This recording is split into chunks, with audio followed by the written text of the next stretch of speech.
Welcome, everybody. Welcome to Tenessee Brew Tours, Beercast podcast, live stream, extravaganza, whatever we want. We're going to be celebrating some beer tonight. And once again, welcome back to the Music City Acropolis of the South, the beer city of Nashville, Tennessee. We're going to enjoy two more amazing beers tonight from one awesome brewery, Jackalope Brewing. But before we jump into that, welcome everybody. Once again, it is I, Jonathan, and then I've got my co-host for the month, Glenn. How are you doing, Glenn? I'm doing pretty good, Jonathan. It's great to be here. Looking forward to trying out these fantastic looking beers. I know they've been sitting on my shelf, and especially with the holidays the past couple, I won't say weeks, but it's been, especially with people coming over, family visiting. Yeah. I've been like having to hide them. And I'm like, ooh, do I want to hide them? I was hiding them from myself. That's what I do is I'm having I'm having a tasting party at my place soon. So I have some beers in my refrigerator for that. And then I have these, and I'm like, okay, I have to make sure the ones in front are the ones that I can just have on a day-to-day basis. And then I was getting ready for tonight, and I could barely, it took me to the last second to find one of these beers. I'm like, okay, I might have to do it with the other Jackalope beer, but no, I found both of them, and I'm really looking forward to them. Yeah, no, I think if we're looking forward to it, we can talk about these beers all day long, but I think we should just go ahead and crack one open. And I know that, we've cracked open a beer yesterday. We're good drinking buddies, but I think we should have a drinking buddy as drinking buddies. So we're going to crack open the Jackalope Drinking Buddy first. It's a classic golden ale, so we're just gonna. It's a beautiful can. It is. I love all their cans have all those fun. Ooh, that's a good crack. Fun little designs, little stars on there.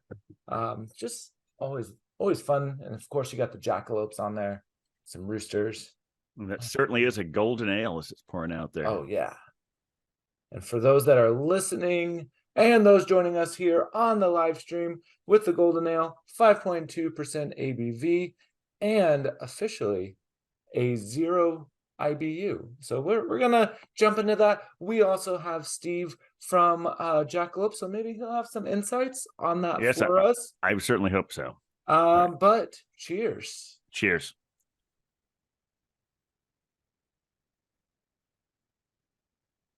Well, this one won't last long. No, it's a good thing we have two beers tonight. Yeah. That's 0 IBU. 0 IBU. There it is. That's what it is. Yeah. Yeah, that's not going to last long at all. It's a good thing I didn't open it during Thanksgiving, because that would have been perfect with all the foods. We do all the traditional fixings, with the turkey, gravy, mashed potatoes, sweet potato. And that would have, I know last time we were talking about, some people are like, oh, amber ales, brown ales. I feel like this golden ale would have been right on there and would have been a perfect pairing for all of that. Yeah. But yeah, this is just classic according to them. It's classic drinking buddy golden ale. Just a good bright beer to share with a friend. So I feel like it's perfect for tonight, with all of us drinking, not only with you. We're going to bring on Steve here in just a minute, but also with all of our friends that join us every time that we stream, and those that are listening on all of the socials. Crack this open, enjoy this drinking buddy. But as we're going to go through, I know last time we talked a lot about Nashville and food, especially because I think I was getting hungry and looking forward to Thanksgiving, but now that it's passed, I ate way too much food. So I'm like, maybe we shouldn't focus on so much food and Nashville. I guess I still could take some hot chicken anytime. Oh, no, definitely hot chicken. Any of the desserts there, the coffee, everything. Yeah. And of course, we also know it for the music. But I was doing a little more research, and there's a huge beer history with Nashville. Obviously, a lot of it before the Civil War and things like that. But there were even some breweries in the early 1800s, up like 1818s, up at the 1850s, which I didn't even realize that they had breweries that early. But then obviously with everything that happened in that area over the years, then a lot of it went away and then went to other cities, or they kind of had shifts. Well, sure. I mean, it kind of like left the country after Prohibition for a while. Exactly. Yeah. I mean, I think there are probably places in every state in the country probably have their own great pre-Prohibition beer history. Then it took almost 100 years to recover from that nonsense. Right. Yeah, but I didn't even realize that, like, because I remember growing up so close to there, hearing about Germantown, and Germantown was one of the northern, well, now it would be like the northern suburbs of North Nashville, and they were doing all German beers, which was Interesting. really cool. I spent a year, a little more than a year in Memphis. They have a Germantown too. I feel like everywhere in the Yeah, I mean, because I knew I had one where I grew up in Dayton, but I remember that like in Memphis, Germantown is the rich suburb. That's when people were talking about how the people with the money, they talk about Germantown. Oh, interesting. I don't know if the Germantown in Nashville has a similar aesthetic, but there you go. Yeah, you know what? I think we should bring in an expert and find out. I think So so. we do have Steve Wright from Jackalope. So I'm going to bring Steve in, and we're going to find out. We're going to find out if Germantown is the rich part, but also how the beer history and the beer scene has progressed. In from the 1800s all the way up to now. Because I also know that Jackalope has been around since 2011. And so welcome, Steve. And I know you guys were one of the first breweries in Nashville, especially with that scene right behind you, one of the first ones to can as well. That's right. This is real. This is definitely not a green screen behind me too. Mine's real too, Right. Oh yeah. Yeah, they come in, they paper our walls. It's crazy. Yeah. Unbelievable. We opened in 2011, and we're one of the first women founded breweries in the country. And I think Yazoo was the brewery that had opened before us in Nashville, and they had opened 8 years prior. Okay. And before them was Blackstone Brewing Company. And so really, I mean, there was really 3 distributing breweries in Nashville when we opened, and just kind of a wild to think of, how rich the history was, way back, and then nothing for a long time, and then here we are again, Boom City with a lot of breweries now. I mean, I wouldn't even want to take a guess at how many there are. But to answer your question about Germantown, I've lived in both Memphis and Nashville, familiar with both Germantowns. They're both pretty wealthy. Okay. Well, that's there. We bring an expert in and we just solve the question right off the bat. No, that's awesome. So Steve, introduce us to you a little bit. I know we've chatted a little bit, but for all of our listeners, let us know who you are. What do you do at Jackalope, and kind of how did Jackalope come out of it, and then how did you get into this craft beer scene in Nashville that does have that rich history, but then also, as you mentioned, the brewer before you guys was only 8 years before that, so that's early 2000s, which is fairly young beer scene overall. Yeah, absolutely. I'd love to answer that. Originally I'm from Massachusetts, originally from the Boston area, and I came down south to Memphis to go to school and to play college baseball.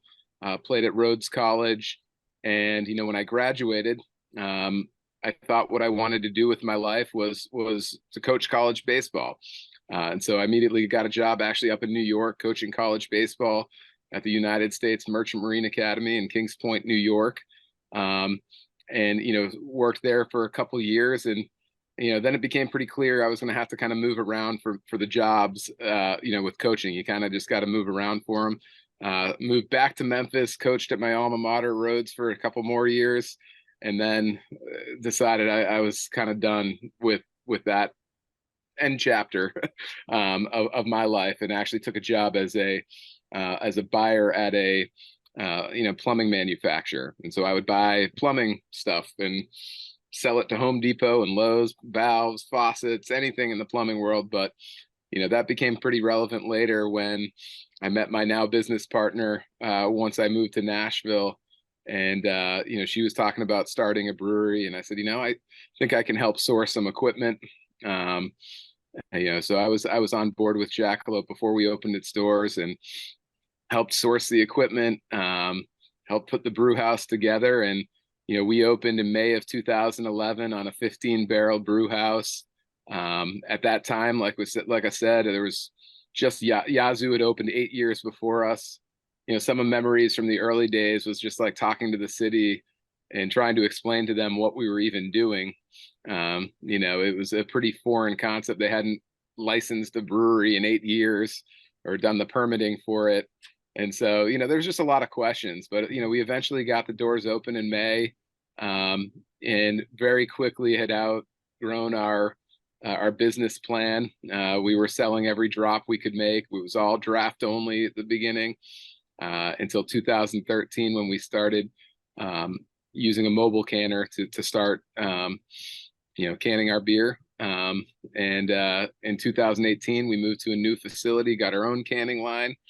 And that's where we are now. And that's the brewery you see behind me.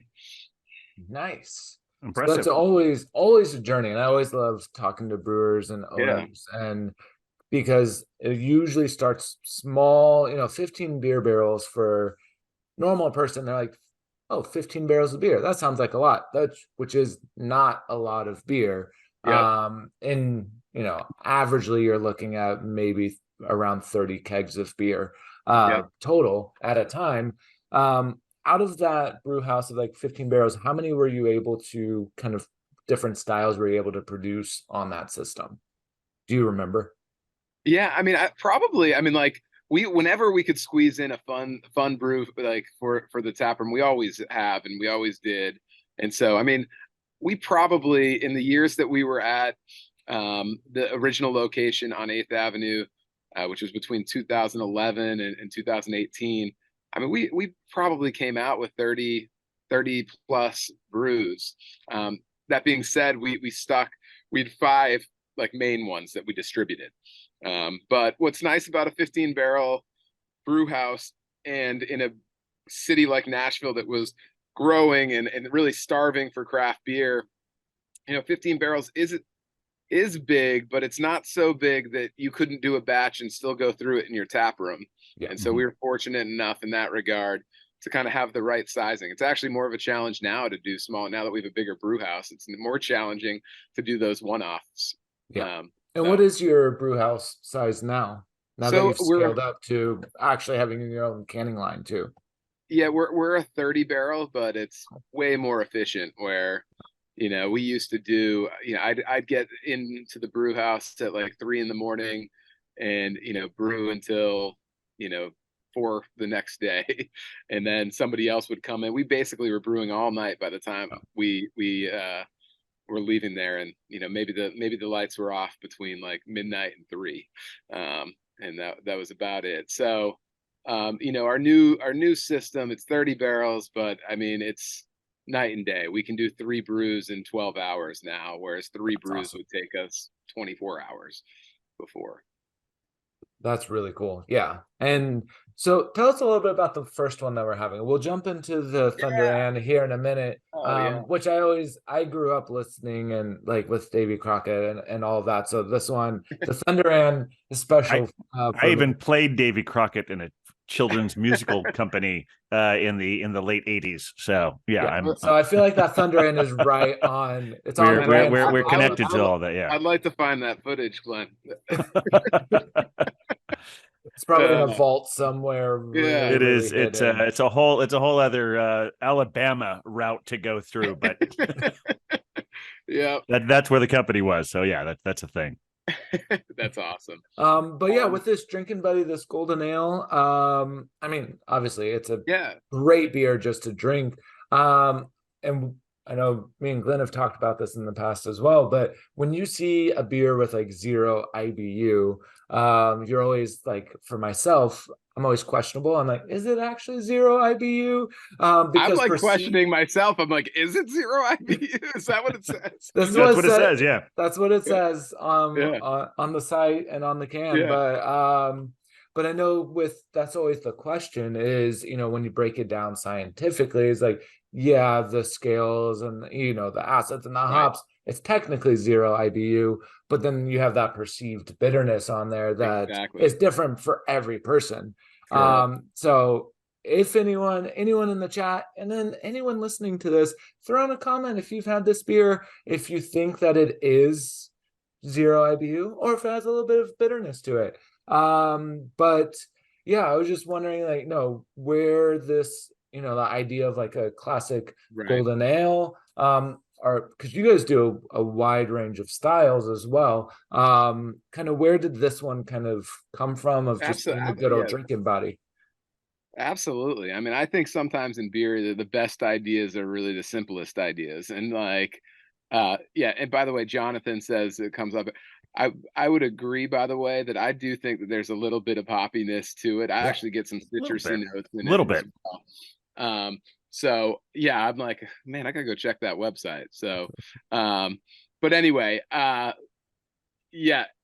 The idea itself, I think sometimes the best ideas are the simplest ideas. And for this, sometimes I talk about opening a brewery, and particularly in Nashville, in the same way, like the people who are around when we open are truly almost like the friends that you went to high school with. And so when we were opening, there was a hot chicken place called Hattie B's Hot Chicken. It's pretty well known here in Nashville, that was opening around the same time.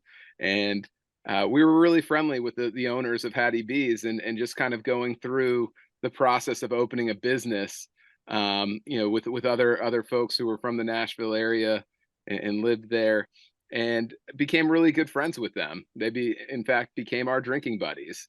And so we had always talked, and we actually experimented with a lot of different, brews for Hattie B's. They were like, "Oh, Jackalope, are you guys ready to make a beer for us?"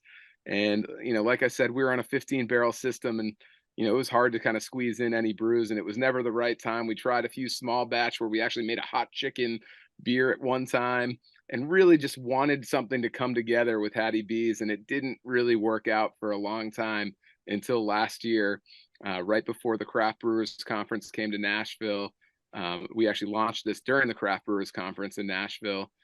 We were finally able to make Drinking Buddy, which is really a tribute to a very long-standing friendship that we've had with Hattie B's Hot Chicken. We worked with their executive chef to come up with a recipe that would pair perfectly with hot chicken, and that's why I do get a little bit, there is purposefully a little bit of hop bitterness in it. I truly need to go back and look and see why it says 0 IBUs, because I don't think it is 0 IBUs, but we needed a little bit of hop character to really stand up to that hot chicken. Yeah, it seems like if it didn't have a little bit of hop profile, the chicken would just crowd it out of the room.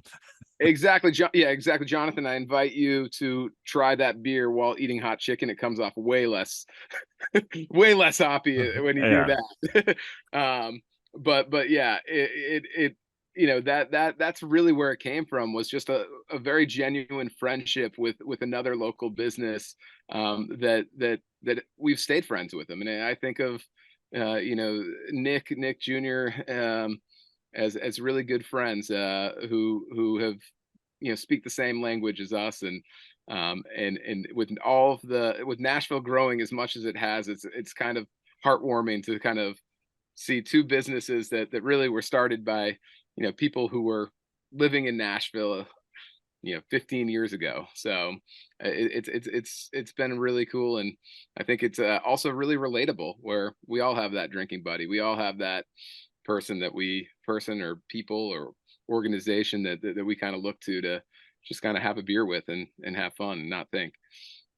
Yeah, no, and as you were saying the hot chicken, I was like, oh yeah, this is gonna be this would be really good with some hot chicken. Yeah. Well, yeah, because it's just mild enough that it was just like it offers some relief, and still you get to it's, but it's not just that. It's not like you're just, I mean, just holding onto a pitcher of water or some milk. It's like it's actually something like, yeah, this can give you the relief, and actually, the flavor stands up to it. Right. Yeah. And I'm Yeah. even getting like a little bit of like a honey aspect to it. And so that honey with I'm getting hungry. And I told Glenn from the beginning, I was like, we're gonna stay away from talking about hot chicken because we did a lot on the last episode. But just now that you're saying, I'm like, yeah, now I need to go get some hot chicken, get another one of these beers and have that together, because making a beer, as a brewery, you do want to make beer that can sell, but when you can make that with that partnership of a local business, which happens all the time here in New York as well, whether it's with a restaurant or with a music artist or anything of that collaboration, that's where you do have those drinking buddies, you have those profiles that it works on its own, it works with the food, but then also you just have, as you mentioned, those friendships. And having it had grown up in Indiana, just not too far from Nashville, you have that Southern hospitality, that Southern relationship, that if you're a couple miles down the road, you're going to know each other. Like, it's just like, you will. So you might as well help each other out. And so you said it took you guys a few tries. How many tries did it take to get it right with the hot wings, or with So this would probably be the third try. Okay. In the first two tries, we were not going for complementing hot chicken. We were going to like supplement the heat, and we were using Hattie B's spices in it. And I mean, it did not. I mean, basically, the spice killed the yeast, and it was a disaster. We never even served those beers. They didn't get out of our brew house. Couldn't give that away to thirsty college kids. That's saying a lot. I feel like most spicy beers that I've had that are actual trying to be spicy have been in the stout category. Yeah, exactly. Like your Mexican stout, the ones like based on Mexican hot chocolate, or I've even had some with some great like habanero peppers in there. Oh, there was, I do remember one. It was a mango. It was a mango beer with habanero in it, and that went together really well. But but it's tricky when you introduce spice into it. Oh my gosh, yeah, disaster. Not well for us. Just would not recommend. 2 thumbs down. But I do think we nailed it with Drinking Buddy, and not trying to make a spicy beer, but make a beer that just goes well with hot chicken and goes well also just with a buddy. I mean, it's a fun beer too, where it's like, I mean, our tap room, just the upsell, you can be, oh, do you want a drinking buddy? If somebody comes in and is alone, you're like, would you like a drinking buddy? And it's a good upsell. In addition to the drinking buddy beer, do you guys have drinking buddies? They're just like hanging around the tap room. They're like, hey, come over here. Just come. It's a great idea. It comes with this friend, Steve. Yes.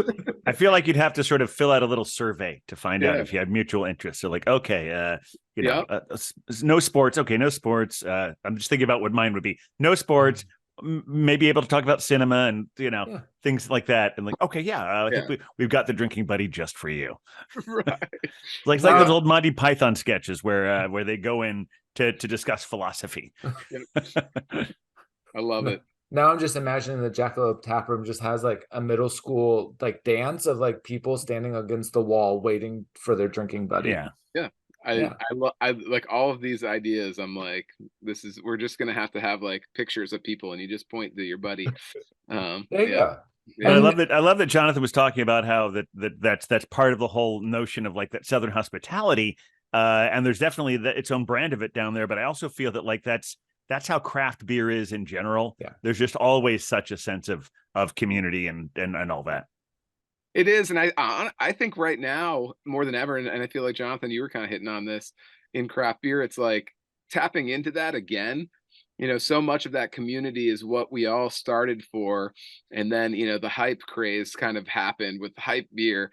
But right now, I don't know if that same hype is here in craft beer, and it's almost like getting back to your roots, getting back to being creative, and getting back to community. And that's kind of the way we think about it, where it's like, pairing our beer with experiences, be it eating, be it, friendships, music, whatever it is.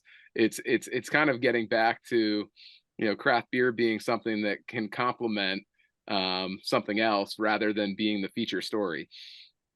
Yeah, no, for sure. And like obviously we see that in each individual city that not only we visit with each month, but that each of us lives in. I know in New York, that's every day I'm talking to brewers, I'm talking to them, and they're like, oh yeah, we're doing this new collaboration, we're doing this one. And it's again, not only just for them, but it's to just bring that community. And because, it is a kind of tough time for alcohol sales and for craft brewers.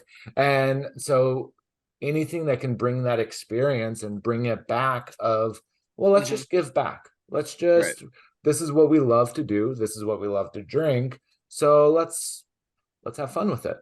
As much as beer is associated with like sports and competition, I feel like the craft beer community is more about lifting each other up than who can sell the most beer, between them, like trying to compete with your neighbors. Like we all wanted, if all of us are doing well, we're all doing well.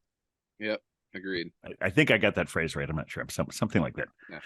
If someone correct me in the chat if they have a better version of that. Rising tide floats all ships. There you go. There we go. You see. And that's how our community comes together. Our community comes up with some not very good phrases, and then because we're brainstorming all together, someone comes up with the exact right one.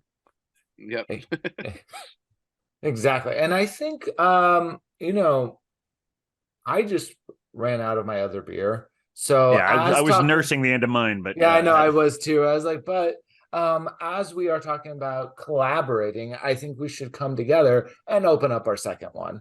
Absolutely. So we will open up for anyone that's just joining us, just jumping in. The second one tonight is going to be the Thunder Ann American Pale Ale.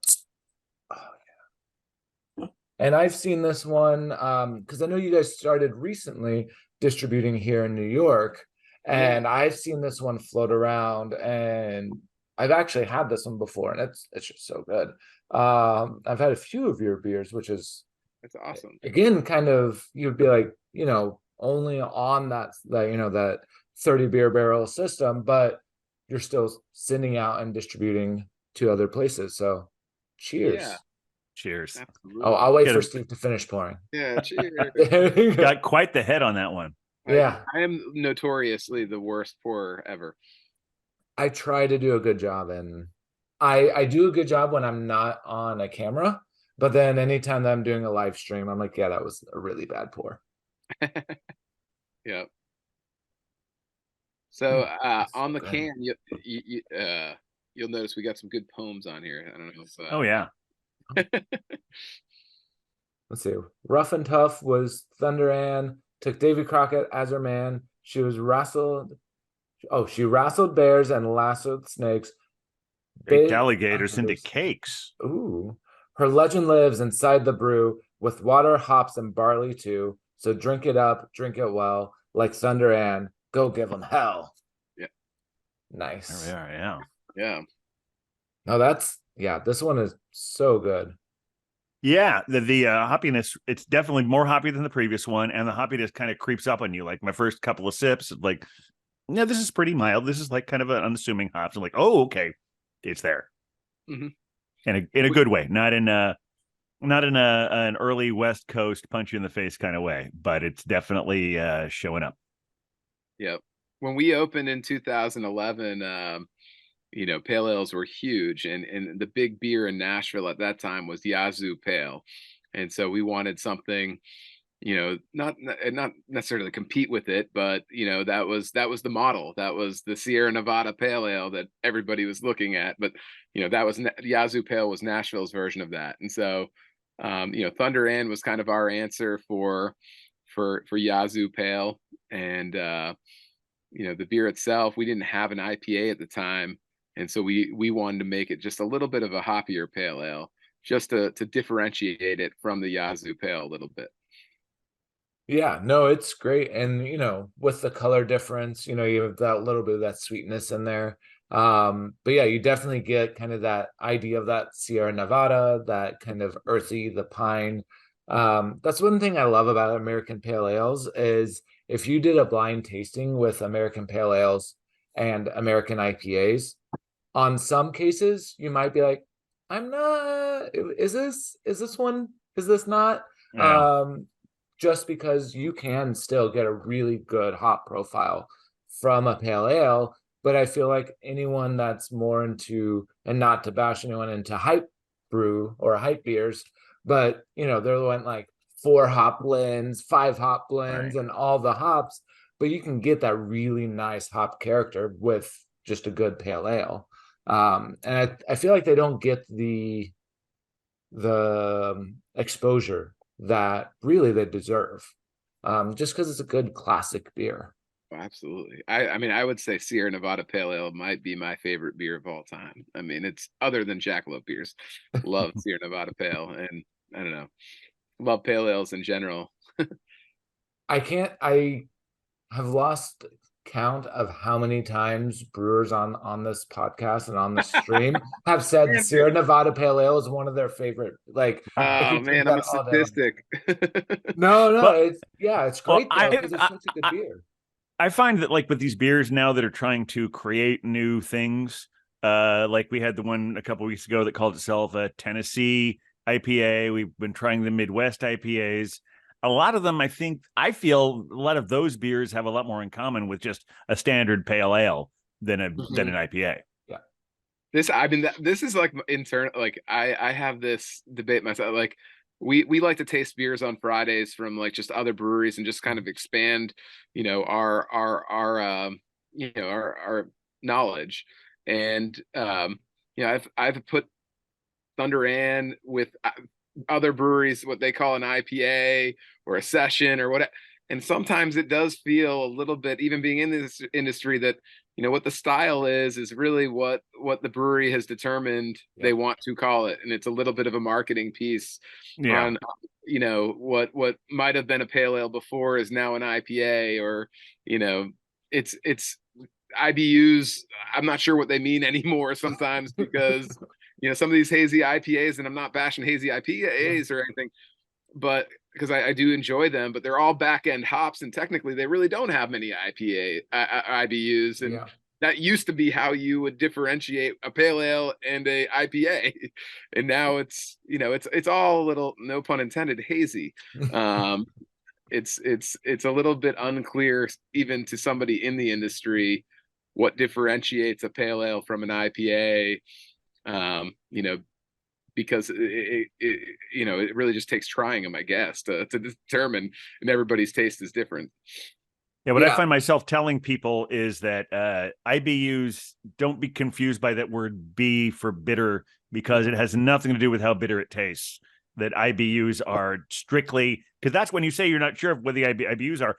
I correct me if I'm wrong on this. I always thought that IBUs were something that was scientifically quantifiable about the hop content. Okay, so so they're not lying when they say it's got a high IBU, but they just have other things in it that undercut that actually standing for bitterness. Yeah, I mean, like a West Coast IPA, I think like those you'll taste, and those I guess will they'll typically have high IBUs. They have as somebody who used to brew all of the beers, those are ones that have a lot of front end hops, meaning the hops went in the beginning of the boil, right? That gives the beer a lot of bitterness.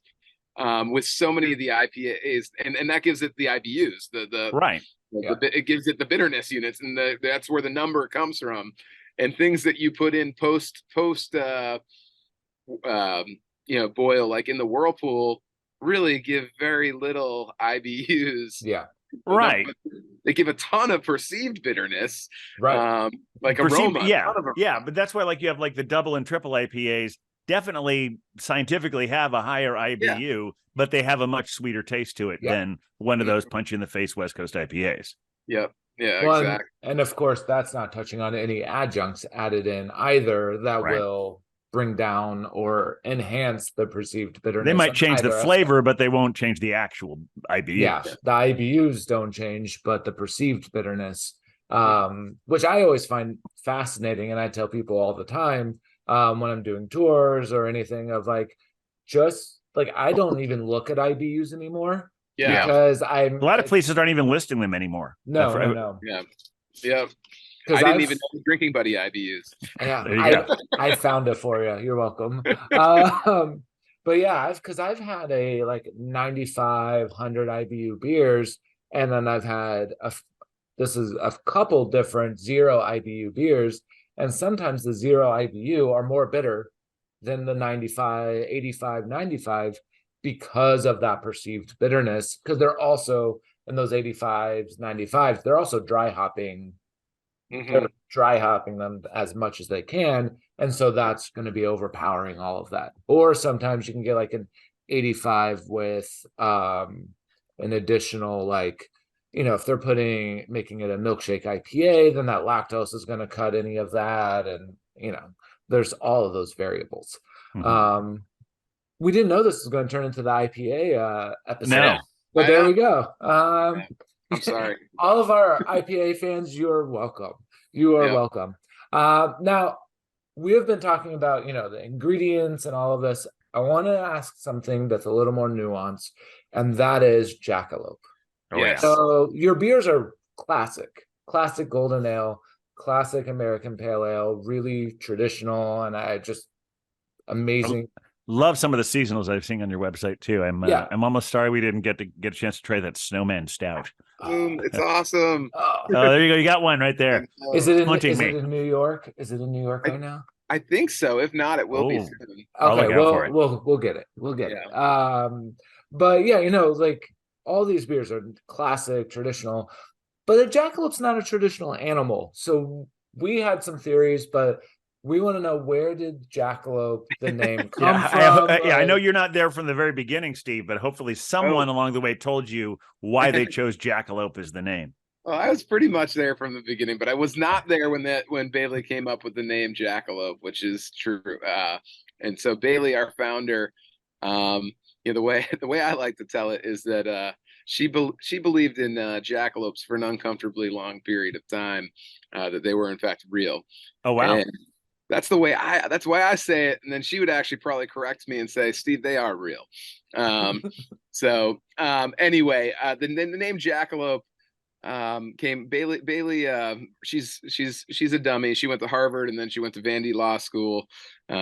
Real dummy. But no, she the smartest thing she ever did was probably decide not to become a lawyer and to open a brewery. And so, when she was, I think, in her 3rd year of law school, somebody gave her, she had been homebrewing throughout law school, and somebody gave her, I believe it was a sweatshirt, and it was an airbrush picture of a jackalope, and it said, "Believe in yourself."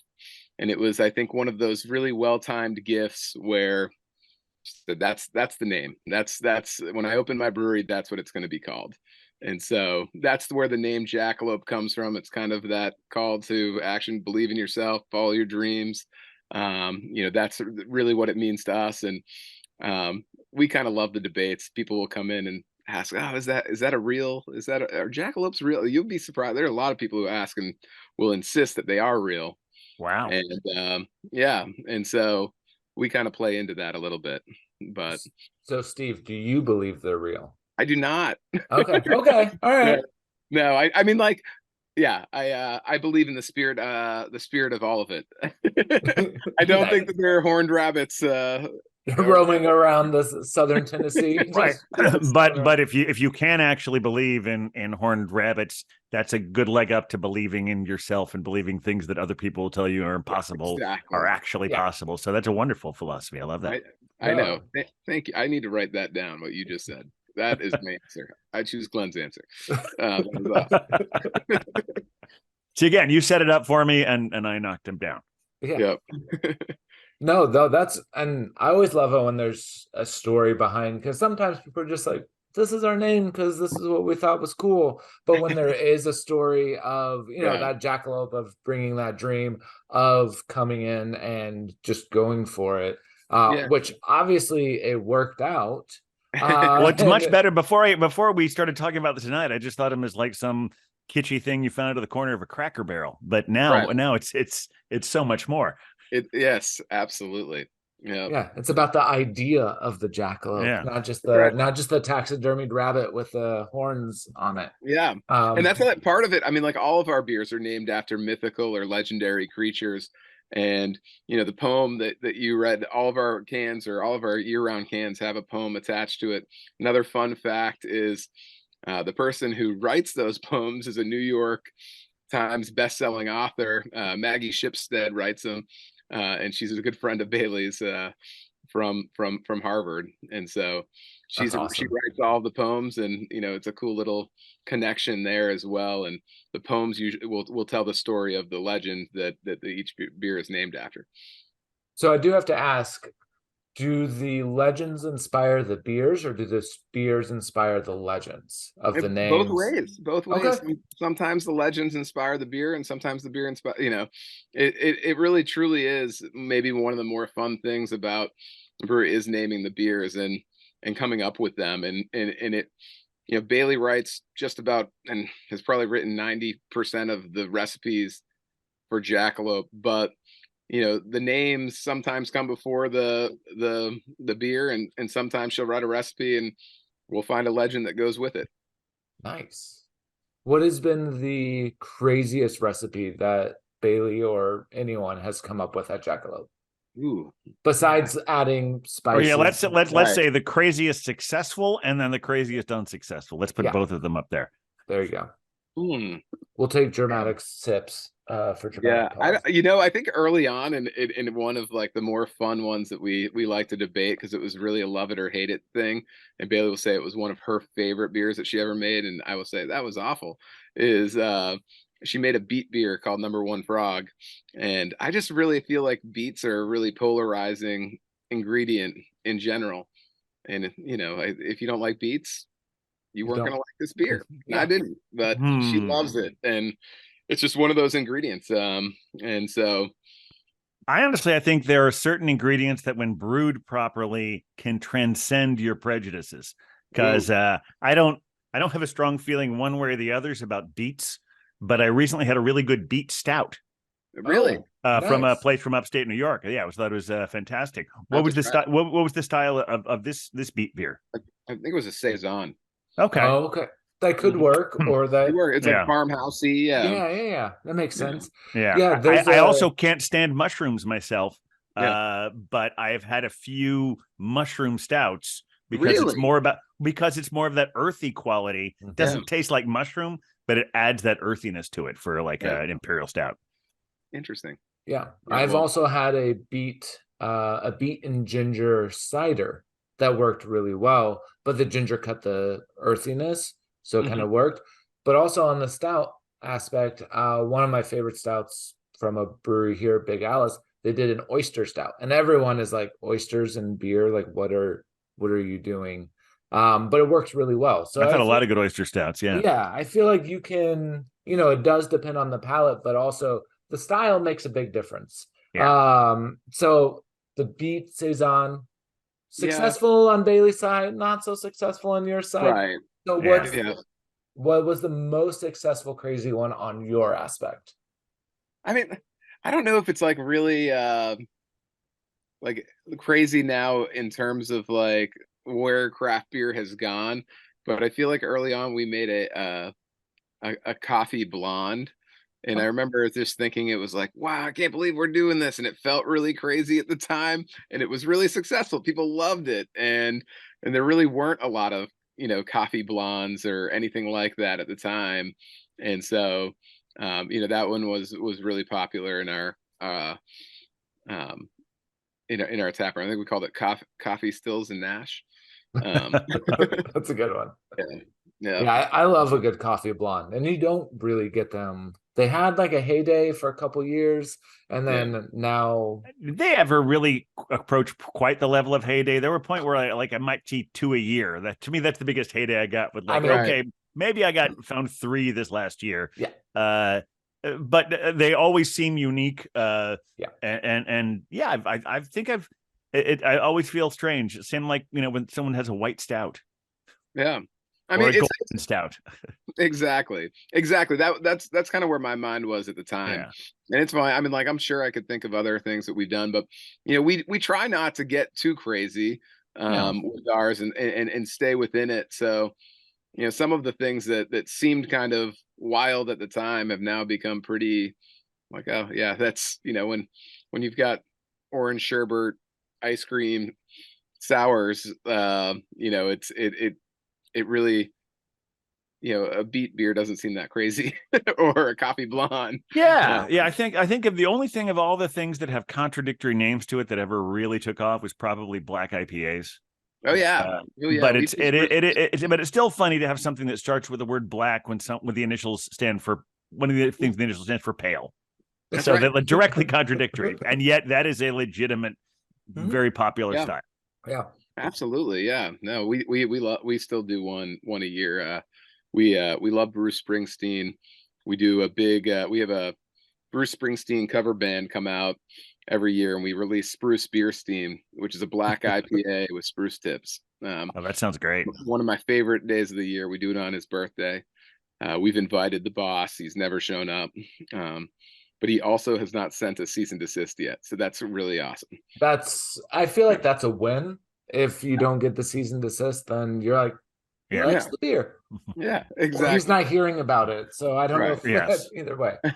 Either way, it's still a win. So yeah. Oh, that one sounds so good though. I love beers with those spruce tips in there. They're just, especially in a black IPA. Which is RJ in the chat just mentioned a white chocolate cheesecake that is a stout imperial double white golden. I don't know where to start with that one.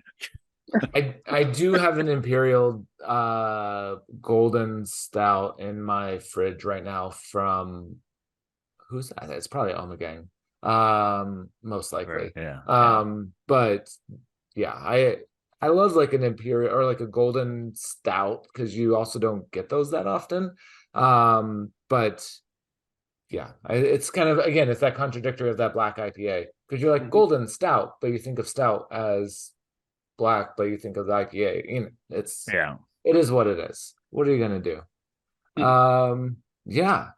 So Steve, we're getting close to our time. So, but if there anything with coming up as we're coming up to the holidays, the new year, what is coming on the horizon for Jackalope? Like you guys expanded a few years ago, and you're in a few states distribution wise now. You're in a bigger system. You can your own beer. What does the future look like for Jackalope? Yeah, no, absolutely. It's a good question.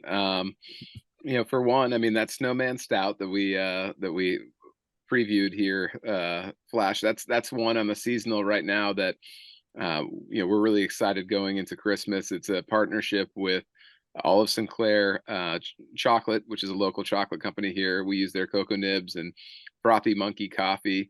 And so partner with other local companies to make this beer. And, it's an awesome mocha stout. So that's something we're really hyping and excited about right now as we go into the holiday season.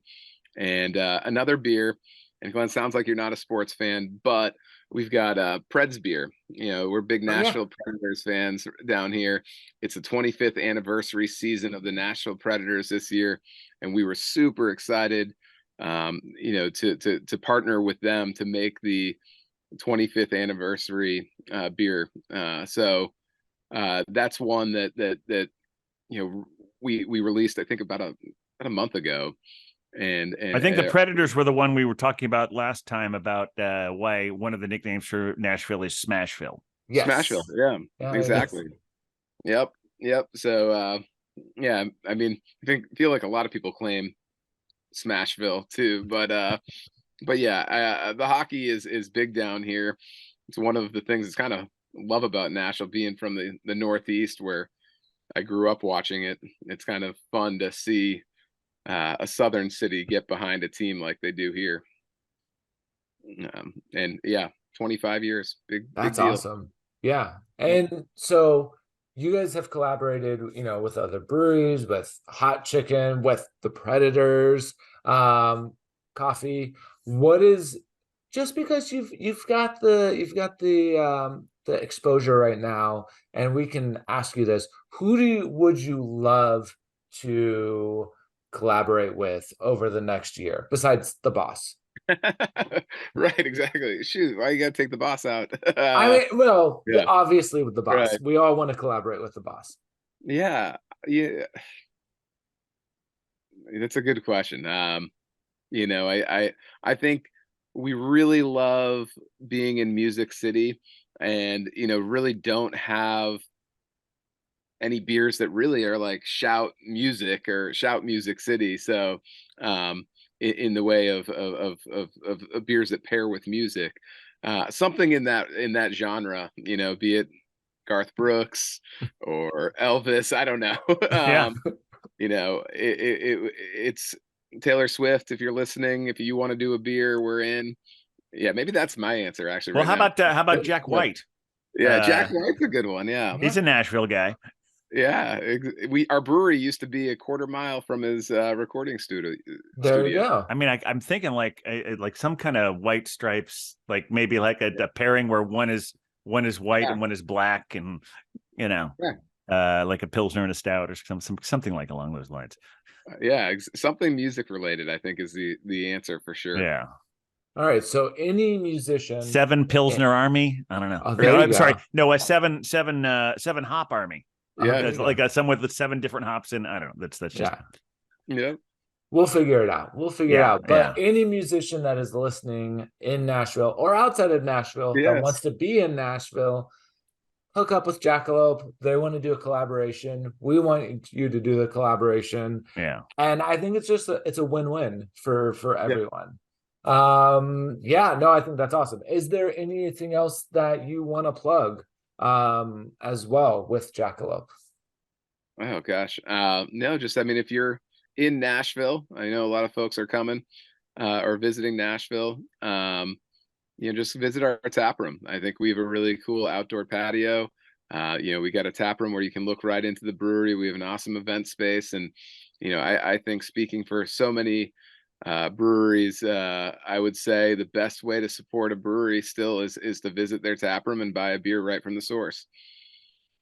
I 100% support that. And the flip side of that is I'm also really looking forward to seeing your beers here in New York. I was just doing a Yes, search on yeah, beer menus. I can't find any of them yet, but I'm really looking forward to that changing. I know we don't have time to go into this in detail, but I really loved your commitment to sustainability that's on yes, the website. The fact that I've always heard reduce, reuse, recycle, but you have a fourth R, return, about how you give back to the community, and I think that's for sure, absolutely. And we actually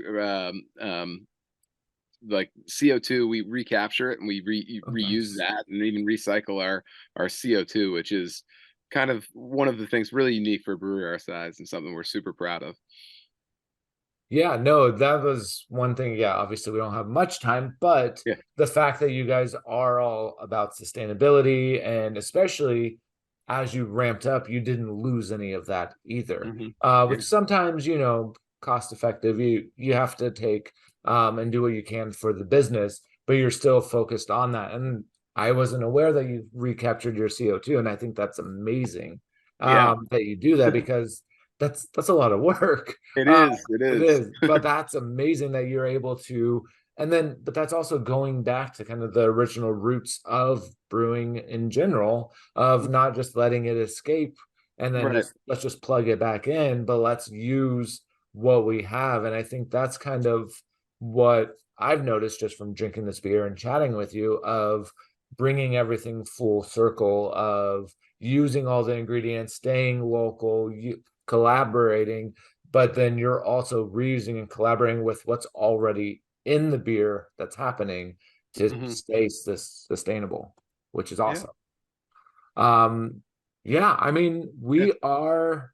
I know me and Glenn could keep talking to you of course for we a could. while. Yeah. Yeah. Well, But yeah, I just want to I want to thank you guys too. I appreciate so much y'all being so passionate about craft beer, and and anybody who's listening to, I just, it's just awesome to just sit and talk with you all and just have a good time and have a beer. And Appreciate it. So thank you so much. No, yeah, no, thank you. And one last cheers. Cheers. Salud, prost, Nastrovia. Kampai. Kampai, there you go. Yeah. Awesome. Yeah, no, thank you so much for joining us. And let me see, someone in the chat. RJ, we don't quite have CBT in Nashville yet. Maybe in the future. There's enough breweries for sure. Steve, I know you said you weren't sure. Do you know how many roughly breweries are in the Nashville area? I mean, I would say in the vicinity of downtown, probably at least 20, 25. Wow. And so, yeah, a good number. Yeah. So that's a good like night crawl to Yep. go from brewery to brewery in a night. Yep. Maybe a little too much in the night, but we'll make it work. Yeah. Definitely a trip. I've grew up going to Nashville off and on, so I definitely need to come down, visit you guys and visit all the other breweries. But thank you so much for joining with us. Thank you to all of our listeners. As we are coming into the holidays, feel free, please go over to our website. And if you want to go, shop.citybrewtours.com. Well, yeah, it's going to be the 12 beers of Christmas before we know it, plus the Hanukkah, 8 beers of Hanukkah. And the 8 beers of Hanukkah is starting in very, very soon. Still not too late to order, though, is it? Nope. Oh, good. I think we still got those orders out there. Feel free, go to that shop, get that. We do have another great city coming up next month as well. It is already on the website, but I'll also say it here because I like spoilers. We will be going to the opposite part of the country and going to Spokane, Washington. So we're going to be hitting some more amazing breweries, 4 amazing breweries, getting more beer, talking to more brewers, and just, as Steve said, having beers and hanging out and just getting the word out of other local breweries. And in the chat, Jonathan already has both boxes. Yes. So which will be great. That is our episode for this month for this city. I think we wrapped up Nashville on a high note. No pun intended with the music. And Roger was asking if I'll be back next month. I don't believe I will be, but if you want to hear more of me and Jonathan and us, please check out the Beer Vengers. At the Beer Vengers, if you want to come see. We did our crossover episode after last week's episode. If you want to hear what happens when Jonathan and I drink more beers after this is all over, yeah, that's a whole lot of fun. At the Beer Vengers, I think some of you followed us there. I'm curious. Yeah, we got some new followers on both sides. Yes, out of context, Steve, we had our beers here and then we had more beers over as a continuation right after. So if you want a good time of us having way too many beers in 2 hours, it's a great listen. But thank you, everybody. Thanks, will everyone. See you all next month. Happy holidays, everyone. All right, bye. Happy holidays.